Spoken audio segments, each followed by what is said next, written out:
Pessoas que tiveram a vida transformada por Deus.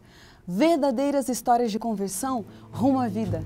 É isso que você encontra aqui no programa 180 Graus, o Ponto da Virada, que começa agora.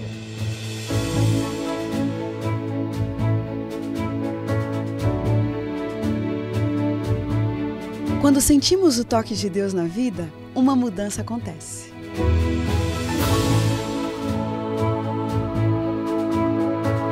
Surge à nossa frente possibilidades de felicidade plena. O toque de Deus restaura, renova, refaz.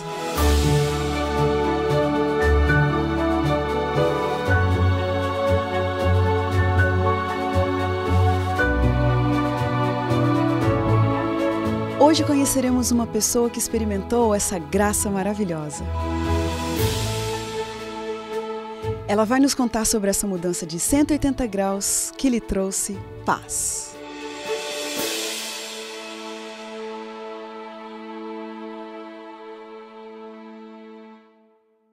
Ele nasceu e cresceu em Belo Horizonte, em uma família muito pobre. Milton Luiz Torres, o mais velho de 3 irmãos, muito cedo tomou sobre si responsabilidade de gente grande e se tornou homem da casa, mas ainda criança. Todos apostavam que ele ia ser padre um dia, mas ele ainda passou pelo evolucionismo antes que sua vida sofresse uma completa transformação. O que aconteceu com esse jovem? Vamos conhecer agora essa virada de 180 graus na vida do Milton Luiz Torres, que está aqui com a gente hoje. Obrigada porque você veio. Milton, mineiro, nascido em Belo Horizonte. Fala pra gente, vamos começar pela casa onde você morava, o bairro onde você morava, como era esse seu contexto? Cleriane, eu nasci numa comunidade muito pobre, era uma favela em Belo Horizonte, São Bernardo. A minha primeira casa foi uma casa de madeira, que só tinha um cômodo, eu não tinha água encanada, eu não tinha banheiro dentro de casa, eu não tinha energia elétrica. E ali eu passei a minha infância. Meu pai saiu de casa muito cedo, eu tinha 8 anos de idade quando ele nos deixou. E essa foi a minha infância, uma infância realmente muito pobre, de muitas necessidades. Você se lembra, Milton, de como era o relacionamento entre seus pais? Era um relacionamento muito ruim. Ainda para acrescentar essa realidade, ainda vinha um relacionamento... Meu pai tinha problemas com bebidas, ele tinha problemas com jogos. É mesmo? E por causa disso, então, ele era dado à violência. Não somente ele era violento com a minha mãe, mas ele era violento também com as pessoas da comunidade. A ponto de as outras crianças não poderem brincar comigo porque as outras famílias achavam que isso era uma coisa perigosa, já que o meu pai era uma pessoa muito violenta. Eu imagino que uma realidade dessa deva despertar tantos sentimentos contraditórios dentro de uma criança, né? Que deve amar e respeitar o pai e ter o pai como um herói, mas ao mesmo tempo percebe essa realidade de uma outra face do pai. Você tinha um pouco essa noção? Olha, de fato, o dia que meu pai foi embora, eu me senti aliviado. Essa foi a sensação que eu tive. E, inclusive, apesar de ser muito jovem naquela época, eu dizia para minha mãe, agora as coisas vão ficar boas. Não se preocupe, vai dar tudo certo. E por isso que eu sentia que eu tinha que assumir alguma responsabilidade, de saber que a partir daquele momento a gente não tinha mais ninguém que pudesse nos ajudar. E é claro que isso também desenvolveu um senso de religiosidade em mim, porque desde criança eu fui uma pessoa muito religiosa, eu sempre tive uma preocupação muito grande com o lado espiritual. Quem que te despertou esse lado, Milton? Eu acho que talvez a principal responsável por isso tenha sido a minha avó, que era uma católica praticante, uma pessoa muito envolvida com a igreja. E, de certa forma, ela me envolveu também na igreja e a religiosidade foi, para mim, um refúgio, já que, vivendo no lar violento em que eu vivia, com as dificuldades que eu enfrentava, eu sempre podia recorrer a Deus. E desde que eu me entendo por gente, era essa experiência que eu tinha, a experiência de poder, já que eu não tinha o carinho e o afeto de um pai terreno, de ter certeza de que eu não precisava ter aquele afeto e carinho, porque eu podia recorrer a um tipo de amor que superava ao amor que ele poderia me oferecer. Que bonito isso, né? Uma base que você teve da Igreja Católica, né? Essa noção de Deus como um pai para você, que é uma coisa grandiosa, né? Milton, e você começou a trabalhar muito cedo, né? Eu comecei a trabalhar cedo. Desde o dia que meu pai saiu de casa... Você trabalhou com o quê? Olha, eu fiz praticamente tudo. O dia que meu pai saiu de casa, eu já peguei os apetrechos de sapateiro, já comecei a engraxar sapato no ponto do ônibus. Com 8 anos? Com 8 anos de idade, a vender. Meu pai, ele tinha bar, então quando ele foi embora, ele não deixou dinheiro, mas ele deixou tudo que estava no bar. E eu me encarreguei de vender aquilo tudo, né? Então, durante alguns meses, eu saía vendendo as coisas que estavam no bar do meu pai. Nossa. E fazendo, depois disso eu vendi de tudo. Mas aos 12 anos aproximadamente, eu entrei para a Guarda Mirim. E a Guarda Mirim me arranjou o meu primeiro emprego de verdade. Essa renda fazia diferença para sua casa? Essa renda fazia muita diferença. A minha mãe trabalhava na Secretaria de Saúde e ela ganhava um salário mínimo contando vacinas. Ela que empacotava as vacinas que eram enviadas para o interior. Ela trabalhava numa câmara frigorífica, uma coisa que realmente ela detestava. E ganhava um salário mínimo. E quando eu comecei a trabalhar, eu já comecei ganhando mais do que um salário mínimo. Então, o principal... Uma criança... Pois é, a principal renda da minha casa era a renda que eu proporcionava. Nossa. Fala pra gente, Milton, que tipo de criança você foi? Você, a despeito dessas responsabilidades de gente grande, você brincava, você era descontraído, extrovertido? Olha, eu era um pouco tímido. Eu sei que às vezes é difícil de acreditar nisso, porque eu acabei me tornando professor, uma pessoa que fala em público o tempo inteiro, mas eu era um pouco tímido. Como eu disse antes, a religião fazia uma parte muito importante da minha vida. Isso me ganhava o respeito das pessoas. Eu morava, mesmo morando no bairro onde eu morava, que era um lugar onde havia muita gente que usava drogas e tudo mais, quando eu jogava futebol com os outros colegas, às vezes eles até deixavam de usar um palavrão porque eu estava por perto. E o pessoal tinha aquela ideia de que eu tinha essa vocação religiosa. Você foi, assim, o filho bonzinho? As minhas irmãs reclamam um pouco disso. Elas dizem que não foi muito fácil ter crescido comigo, porque eu era aquele tipo de criança que não fazia nada de errado. E não quer dizer que eu era perfeito. Eu reconheço hoje que eu, por exemplo, poderia ter sido muito mais carinhoso com as minhas irmãs. Eu achava que porque eu tinha a maior responsabilidade de comprar o sapato, de comprar o vestido, de colocar a comida dentro de casa, que às vezes eu tinha direitos a comandar a vida delas. E esse aspecto eu acho que elas nunca apreciaram, embora elas sempre tenham gostado do meu apoio, mas eu sinto que eu podia ter sido mais afetuoso com elas. Mas, de modo geral, eu geralmente não me envolvia em encrenca. Certo. A minha mãe me dizia que ela tinha tido 3 moças e não apenas 2 moças, sendo que eu era o mais comportado dos 3. Milton, que sentimentos estavam sempre presentes na sua infância? Olha, um pouco de medo. Não é assim, medo do futuro, medos variados. Eu acho que o medo sempre foi uma questão muito presente na minha vida. Assim, E dentro do contexto escolar, assim, você se deu bem com esse ambiente, com esse sistema? A escola era um refúgio. Do mesmo jeito que a igreja me ajudou, eu quero dizer que a escola também foi muito importante na minha vida, porque era um lugar onde eu me destacava. Então, como eu sempre tive uma facilidade com os estudos, era um lugar onde eu era alguém, um lugar onde eu me sentia valorizado. Você se agarrou àquilo? Eu me agarrei àquilo. Levou os estudos a sério desde criança? Muito a sério. Que escolas você estudou lá em Belo Horizonte? Eu sempre estudei em escolas públicas, mas eu tive o prazer de estudar na mesma escola que estudou o presidente Getúlio Vargas, que estudou agora a presidente Dilma, que foi o Estadual Central. A escola Governador Milton Campos, que é uma escola tradicional em Belo Horizonte. Entrar nessa escola era tão difícil quanto passar no vestibular hoje em dia. Mas como eu era, assim, me destacava bem nos estudos, eu fiz a prova de seleção, fui aprovado e estudei ali. Nessa época eu me envolvi muito com movimentos estudantis, eu tinha um senso de justiça. Quantos anos mais ou menos você tinha nessa época? Quando eu me envolvi com... com esses movimentos estudantis. Eu tinha 15 anos, 15 anos, 16 anos.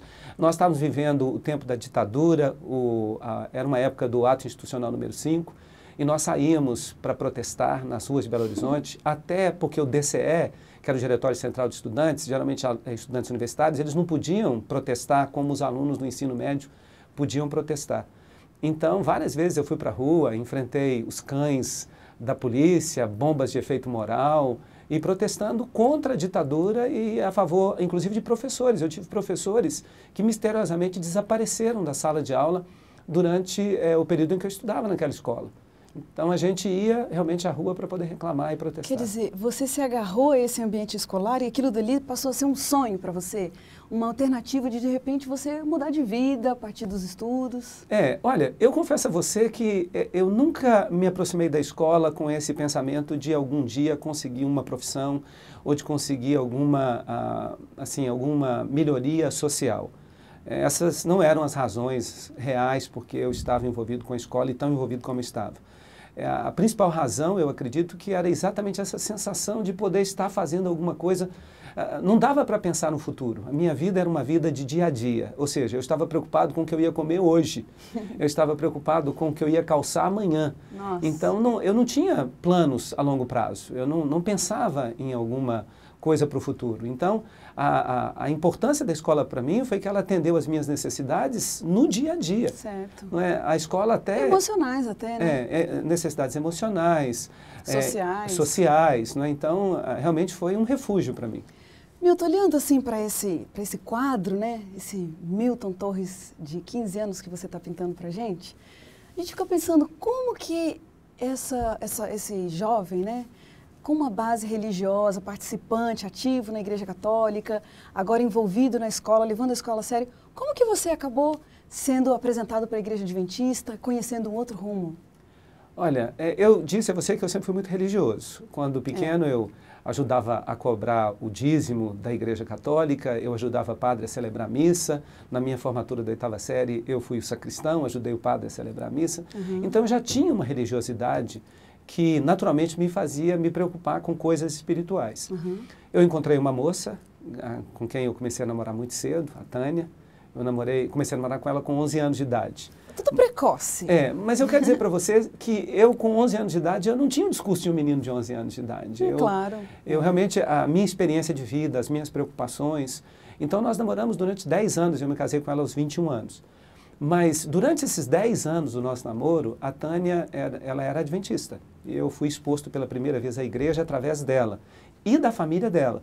Então, veja, eu venho de uma família disfuncional e eu começo a conversar com essa moça que tem uma crença religiosa tão forte quanto a minha, embora diferente da minha crença, e ela está numa família que era uma família na qual a gente percebia uma afeição muito grande, um companheirismo muito grande, uma tolerância muito grande uns para com os outros em relação às falhas e dificuldades. Então aquela família me atraiu muito. Então a primeira exposição que eu tive à igreja foi através desse contato que eu tive com ela. Mas não foi suficiente para nem me abalar. Não, isso nem começou a me trazer para perto da igreja. Tá ótimo essa conversa, Milton. A gente vai ir para o intervalo agora. Daqui a pouquinho a gente continua essa história. E como você pode ver, a gente tem aqui hoje o Milton Luiz Torres com a gente, contando uma história de uma criança que teve uma infância complicada, mas um espírito religioso, um forte envolvimento com os estudos e agora começa a se envolver com uma outra realidade, com uma outra possibilidade de religião. Como será que ele reagiu a isso? Que caminhos a vida apresentou para que ele realmente tivesse a sua vida transformada em 180 graus? É isso que a gente vai ver daqui a pouquinho, depois do intervalo a gente volta já já.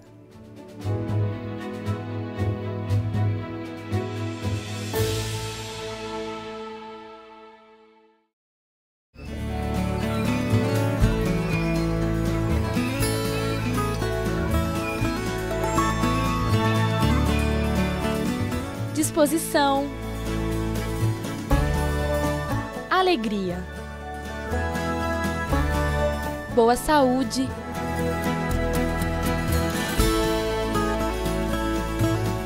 vigor. São tantas as coisas que você pode fazer com um simples respirar. O ar é fundamental para uma vida completa e feliz. É simples, preserve o ar, porque ele é essencial para uma vida agradável.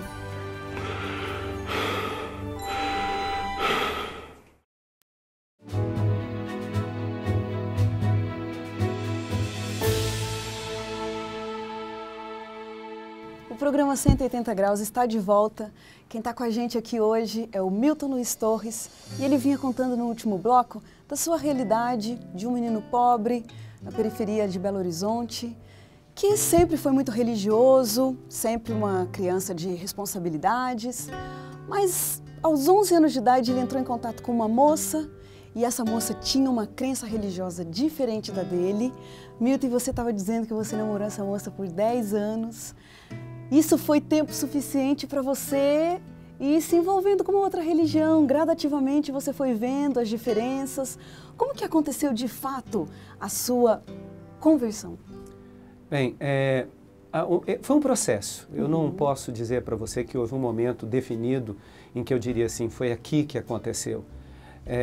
Eu me interessei pela Tânia, ela tentava me convencer a ir à igreja, mas eu me recusava. Eu tinha uma fé católica forte, eu não admitia a possibilidade de trocar de religião. Mas finalmente ela me convenceu a ir à igreja.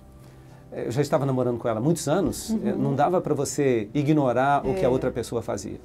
Então, isso aconteceu em 1980, no primeiro sábado de janeiro de 1980, eu fui à igreja adventista do sétimo dia, primeiro sábado de janeiro de 1980. Nossa! Eu cheguei na escola sabatina, não é? E eu quero dizer que a escola sabatina foi talvez o fator mais importante para me ajudar a tomar uma decisão em favor da igreja adventista. Muito interessante isso, Milton. Porque eu não gostava muito do culto. O culto era alguém que ficava falando alguma coisa que às vezes me interessava e às vezes não me interessava.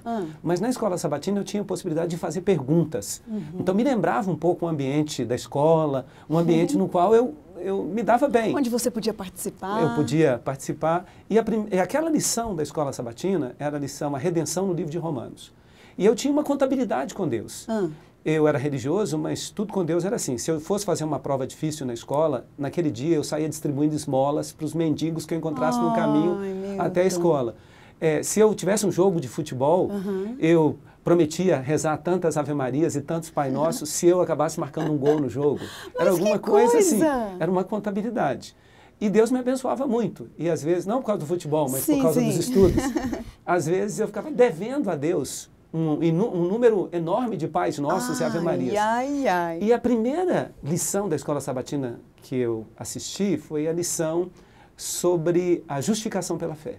Do livro de Romanos. Do livro de Romanos. Então, quando eu vi aquela declaração, o justo viverá pela fé, aquilo teve um impacto tremendo na minha vida. Nossa, não é? Porque me fez reavaliar o tipo de relacionamento que eu tinha com Deus. Me fez desistir dessa contabilidade que eu mantinha, esse livro de contas que eu mantinha com Deus. Então, aquilo foi uma coisa que te fez pensar. Aquilo me fez pensar muito.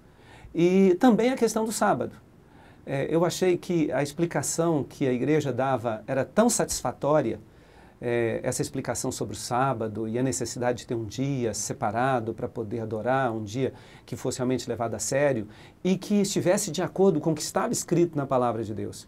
Então, essas duas informações foram muito importantes. Eu ainda não acreditava em nada mais que a igreja tinha para me dizer, mas a minha decisão de me batizar na igreja foi um voto de confiança. Eu pensava assim... Ou seja, você está me dizendo que quando você se batizou, você ainda tinha muitas dúvidas. Eu não somente tinha dúvidas, mas desconfianças. Assim, mesmo? No sentido, não, isso aqui não pode estar certo. Mas eu pensava o seguinte, já que a igreja estava me explicando de modo tão satisfatório essa questão da justificação pela fé e do sábado, eu pensei assim, eu devo demonstrar a minha confiança e eu acho que Deus, talvez, depois ele vai esclarecer outras dúvidas que eu possa ter. Olha, então, sim. essa minha decisão de batismo, ainda não convencido de tudo o que a igreja estava ensinando, em parte, eu acho que foi oriunda desse voto de confiança que eu quis dar à igreja. Muito interessante isso, Milton. Quando você hoje olha para trás, você acha que você era uma pessoa difícil de se convencer? Era difícil aquele Milton ter se convertido? Olha, eu acho que era mais fácil aquele Milton ter se convertido do que o Milton de hoje. Eu agradeço muito a Deus porque a minha conversão aconteceu naquele momento, naquela época. Foi o momento certo, então. Foi o momento certo. Olha. E eu tenho colhido os benefícios disso. Não é porque a minha vida deu uma reviravolta? Exatamente o que eu queria saber. Bom, a primeira coisa, você consegue se lembrar as primeiras coisas que mudaram na sua vida depois desse processo de conversão, depois do seu batismo? Olha, eu não fumava, não bebia, já que eu tinha essa vida religiosa, essa preocupação. Meu pai era alcoólatra, eu não queria imitar as mesmas coisas que ele fazia. Então, eu não vou dizer para você que as principais mudanças ocorreram no meu comportamento. Eu acho que o meu comportamento mudou pouco em relação ao que existia antes. Mas as principais mudanças aconteceram no meu aspecto de relacionamento com Deus e no meu aspecto de relacionamento com as pessoas. Olha. Porque eu encontrei uma comunidade que me acolheu muito bem.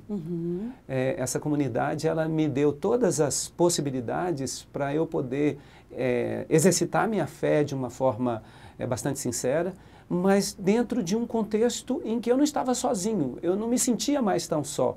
Eu sentia que havia outras pessoas na mesma jornada que eu estava fazendo. Milton, você, quando entrou em contato com a igreja, com a Universidade Federal lá, você trabalhou lá um tempo, depois na escola você entrou também em contato com o evolucionismo. Nesse período, quando você se batizou e você teve a sua vida transformada por Deus, esse foi um detalhe fácil para você ser superado? Do evolucionismo para o criacionismo? Olha, não foi fácil. Como você disse agora, o meu primeiro emprego foi na Universidade Federal de Minas Gerais. E eu admirava muito aqueles professores da universidade. Tanto que, quando em 2009 eu voltei à universidade para fazer um pós-doutorado, para mim foi uma das maiores satisfações que eu tive. Imagina. Poder estar de volta num ambiente em que eu havia começado como ascensorista. Claro. Foi o meu primeiro trabalho. Nossa. Então, nesse contato com professores universitários, na escola onde eu estudava, que era o Estadual Central, essa ideia do evolucionismo estava fortemente arraigada no meu coração. Imagine. E eu não via nenhuma objeção a acreditar em Deus e acreditar no evolucionismo, porque como na tradição católica não há uma valorização tanto da palavra escrita, não é mais nos ensinamentos da igreja, então eu achava que era muito possível que Deus existindo tivesse escolhido o evolucionismo como forma para criar os seres humanos. Então foi só quando eu entrei na igreja adventista que esse aspecto, essa minha crença começou a ser questionada. E eu devo dizer para você que durante muito tempo eu lutei contra essa ideia sem querer abrir mão dessa possibilidade evolucionista. Eu consigo imaginar isso. Então, Milton, essa sua conversa também me despertou uma outra curiosidade. O que mudou, já que você sempre foi uma criança religiosa e depois você se converteu para a igreja adventista, o que mudou na noção de Deus que você tinha? Como que Deus agora passou a ser para você depois da conversão para o adventismo? Olha, essa é uma pergunta difícil, eu acho. Você já tinha mencionado que o meu relacionamento com Deus era o relacionamento de um filho com o seu pai. Isso.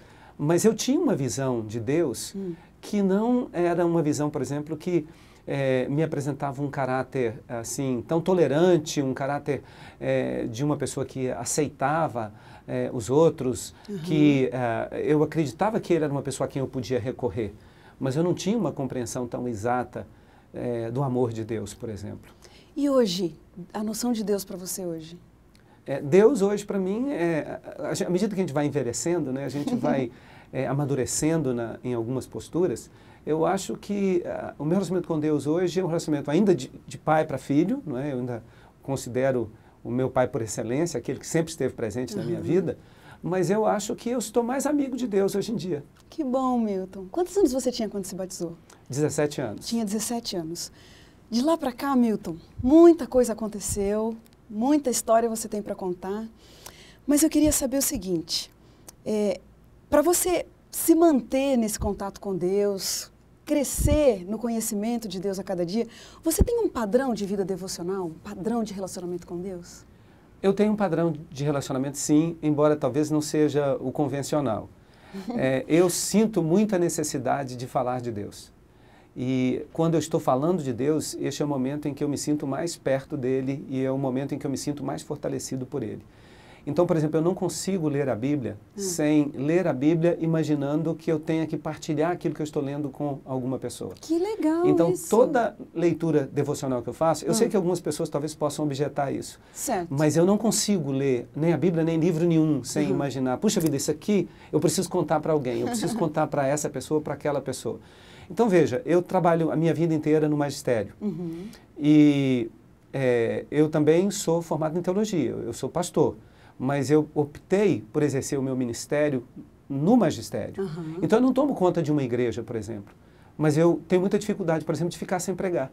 Entendi. Mesmo não sendo a minha obrigação, né, mesmo não fazendo parte da descrição do meu serviço, é quando eu partilho de Deus, quando eu falo de Deus, quando eu abro a Bíblia para as pessoas, que eu sinto que eu estou me relacionando de forma mais intensa e profunda com Deus. Milton, tem mais uma perguntinha que eu queria que você respondesse assim rapidamente. Nesse caminho todo que você tem de história com Deus, tem uma lição que foi assim a maior lição que Deus te ensinou nesse tempo todo? Eu acho que sim. A lição talvez que eu tenha demorado mais para aprender e que eu espero que eu possa dizer que tenha aprendido é que ninguém consegue ser perfeito. Acredita em mim, eu já tentei. Tá certo? Ninguém é perfeito. Puxa vida, que lição essa? E a maneira que Deus se relaciona com a gente é de levar isso em consideração. É verdade. Eu tenho até um texto da Bíblia que eu gostaria de ler sobre isso. Posso lhe apresentar? Eu vou pedir daqui a pouquinho para você apresentar esse texto da Bíblia, porque ainda quero fazer umas perguntinhas rapidinhas, certo. assim. A gente queria fazer muito mais perguntas, conhecer muito mais de você. Eu vou te falar uma palavra e você me diz o que vem à sua cabeça quando você pensa, por exemplo, na palavra vida. Família. Família. Sucesso. A vontade de Deus. Educação. Educação é coisa que me mexe muito. Eu sou educador, afinal de contas, não é? Eu acredito que a educação seja uma alternativa muito boa para poder libertar as pessoas, para poder mudar as pessoas, transformar as pessoas. Perdão. Perdão, uma prática diária. Um privilégio. Estar aqui com você, ter a oportunidade de falar de Deus para outras pessoas. Um medo. Muitos medos. Muitos, é verdade. Medo do medo. Uma verdade. Uma verdade. Deus é amor. Morte. Inevitável. Envelhecer. Pode ser feito com alegria. Um sonho. Eu acredito que talvez eu tenha realizado a maioria dos meus sonhos. Eu me considero uma pessoa assim, bastante satisfeita em termos do que eu já realizei, daquilo. Quando eu olho para onde eu estou e vejo de onde eu saí, realmente eu fico achando que isso é um sonho. Realizado. A minha vida foi um sonho. Bonito. Mas se eu tiver algum sonho para ser sonhado ainda, eu acho que tem que ver com os meus filhos. Minha filha está estudando para ser médica, o meu filho também está terminando a faculdade de ciência da computação, vê-los felizes, empregados, servindo a Deus. Maravilha. O versículo da Bíblia. Tá. O versículo que eu gostaria de falar, eu quero até ler para você, é um texto de Amós. Não é o meu texto favorito, mas é um texto que me ajudou a resolver alguns dos meus conflitos e alguns dos meus problemas. Está escrito aqui, eu vou ler fora de contexto, porque não há tempo para isso, mas eu espero que vocês me perdoem por isso. O texto é Amós, capítulo 3, versículo 12. Assim diz o Senhor, como o pastor livra da boca do leão as duas pernas ou um pedacinho da orelha, assim serão livrados os filhos de Israel. A gente tem que entender que as transformações, elas não acontecem da noite para o dia. Tudo é um processo. E esse processo deve continuar acontecendo durante todo o tempo. É assim mesmo. Que bonito. Eu sinto que Deus fez isso comigo. Primeiro ele livrou um pedaço da orelha. Depois ele livrou um pedaço da perna. Até que ele conseguiu, quem sabe, livrar a maior parte do homem. Embora eu não me considere ainda totalmente salvo, não é? Entendi essa colocação. A gente está no processo. Que bonita essa história, Milton. Fico abençoada pela sua presença aqui com a gente. Muito obrigada por que você veio. E como você sabe, a gente termina o programa 180 Graus, o ponto da virada, feliz por ouvir essa história, esse testemunho tão bonito. E como diz o texto bíblico, era preciso que nos regozijássemos e nos alegrássemos, porque esse teu irmão estava morto e reviveu, estava perdido e foi achado. Que Deus te abençoe e até o próximo programa.